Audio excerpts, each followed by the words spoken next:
A single degree of temperature deviation can render an entire batch of medicine useless. The chemical structures are highly sensitive to thermal stress, where a minor heat fluctuation causes suspended liquid compounds to degrade or crystallize instantly. The instinct is to treat climate control as a brute force problem, installing massive cooling units and pumping high volumes of cold air into a room. But sheer cooling capacity does not guarantee safety. The actual engineering challenge is achieving spatial homogeneity. This requires eliminating thermal variance across every single cubic meter of a vast three-dimensional environment, ensuring the exact same climate exists from the floor to the highest ceiling rack.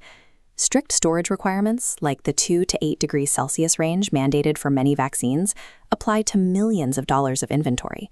If a single pocket of air inside the warehouse strays outside that tight window, the exposed product must be destroyed. Federal regulators, such as the Food and Drug Administration, demand absolute empirical proof of this homogeneity. The FDA is the federal agency responsible for protecting public health by ensuring the safety and efficacy of human drugs, and they require documented evidence that a facility can maintain its specific climate under any condition. The pharmaceutical industry has spent decades attempting to rigidly log and control these variables. Long before the implementation of modern digital HVAC systems, which stands for heating, ventilation, and air conditioning, compliance required meticulous manual tracking by facility workers moving through dense aisles of inventory. Today, surviving an FDA audit requires mastering a rigid 4-phase thermodynamic validation framework, calculating the heat load, distributing the air, empirically mapping the space, and implementing continuous monitoring. Phase 1 of this framework is the heat load calculation. Think of this as the facility's foundational thermal budget. It is a mathematical model constructed by engineers long before a single piece of ductwork or cooling equipment is physically installed in the building. This diagram shows the first heat influx vector, external load. Solar radiation continuously conducts heat through the roof and walls. The second vector is transient infiltration. Every time a dock door opens, hot outside air infiltrates the space, causing immediate thermal disruption at floor level. The third vector comes from within. Mechanical systems constantly generate their own opposing heat load. Industrial lighting arrays, heavy sorting machinery, and active fleets of battery-operated forklifts all continuously output thermal energy into the precise environment you are attempting to cool. Human and mechanical activity has always presented an engineering hurdle. In early industrial spaces, the sheer density of working bodies and active machinery created massive internal heat loads that minimal ventilation systems struggled to manage, which brings us to the fourth and final vector, occupancy. A working human body acts as a 100-watt heater. During high-traffic shift changes, dozens of workers moving through the aisles introduce significant thermal variables into the space. To account for all 4 vectors, engineers apply a rigid standard, adding a 10 to 15% safety factor to the final calculated sum. This patent thermal budget forms the absolute baseline requirement. Without it, the facility relies on undersized cooling equipment that will inevitably fail when subjected to extreme macroclimate events, such as a record-breaking summer heat wave. Once the thermal budget is set, we move to Phase 2. Distribution.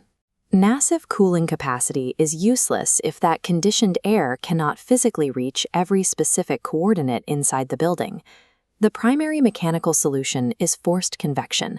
Forced convection is the use of high-velocity mechanical systems to actively push and circulate conditioned air throughout a volume. However, pushing air through massive interior spaces introduces a basic complication. This complication of fluid dynamics is thermal buoyancy. Hot air is less dense, causing it to naturally separate and rise above cooler air. This cross-section illustrates the stratification trap.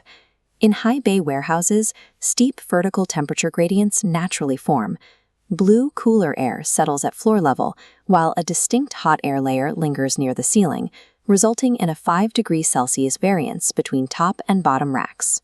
Consequently, pharmaceutical products stored on the highest pallets are subjected to constant invisible thermal stress compared to the inventory resting at floor level. The precise engineering countermeasure involves calculating accurate airthrow distances and strategically placing diffusers to violently break up these vertical layers. The forced convection mixes the gradient, returning the entire space to a uniform temperature. Predicting forced convection in an empty box is a straightforward math problem. However, a working pharmaceutical warehouse contains dynamic physical variables that disrupt these calculations. This leads directly into Phase 3, thermal mapping. Regulatory bodies like the MHRA and FDA actively reject theoretical math and simulation models as proof of compliance. The MHRA is the Medicines and Healthcare Products Regulatory Agency, the UK equivalent to the FDA. They demand strict empirical proof.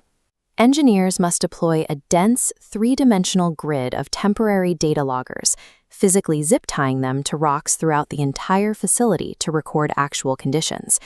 These loggers are mandated to record continuous environmental data for an absolute minimum of 72 hours.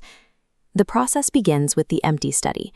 This first mandated mapping condition establishes the baseline convective behavior of the bare room, proving the HVAC system functions perfectly without physical obstruction. Then you introduce the major variable, the sheer physical mass of the pharmaceutical inventory itself. The second mandated condition is the loaded study. Dropping thousands of solid pallets into the space drastically alters the airflow, causing those previously smooth currents to crash into the racks, creating chaotic turbulence and dark dead zones where air completely stops circulating. This obstruction-driven turbulence creates extreme localized temperature pockets. The engineering team must now review the logger data to hunt for shifting hot spots and cold spots within the grid. These thermal anomalies follow specific patterns. Hot spots frequently trap themselves in corners or directly near ceiling lighting arrays, while cold spots predictably form immediately beneath active air conditioning diffusers. Extracting and analyzing this massive volume of physical data is incredibly tedious, but it directly connects to the long history of meticulous manual precision required in pharmaceutical science to guarantee chemical stability. Dynamic empirical mapping is strictly enforced precisely because the physical product being stored is the very thing that disrupts the climate attempting to protect it. Phase 4 is continuous monitoring. The massive 72-hour mapping grid is completely necessary, but it is ultimately a temporary diagnostic tool. The true purpose of mapping the warehouse is to locate those exact thermal extremes. Once identified, engineers permanently bolt continuous sensors directly into the specific hot and cold spots discovered during the loaded study. These permanent nodes feed directly into the Environmental Monitoring System, or EMS. An EMS is a centralized hardware and software network that tracks the facility's localized temperatures 24 hours a day. The EMS constantly evaluates this incoming data against a critical metric known as mean kinetic temperature. This graph illustrates mean kinetic temperature. It is a complex calculation that expresses the overall nonlinear effect of tiny temperature fluctuations on a drug's chemical degradation over its entire shelf life, rather than just taking a simple mathematical average. The FDA requires strict digital compliance under the regulation known as 21 CFR Part 11. It is the federal code establishing the rules for electronic records, mandating that the system utilize unalterable electronic signatures and maintain absolute, tamper-proof audit trails. If a single localized sensor, or the overall mean kinetic temperature, drifts even slightly beyond the validated range, the system triggers an instantaneous excursion alert, immediately notifying engineers of the thermal breach. Calculating the thermal budget, engineering the forced convection, empirically mapping the physical disruption, and continuously monitoring the temperature. Together, they form an unbreakable chain of validation that protects the manufacturer's profits, preserves the chemical integrity of the product, and ultimately safeguards the patient.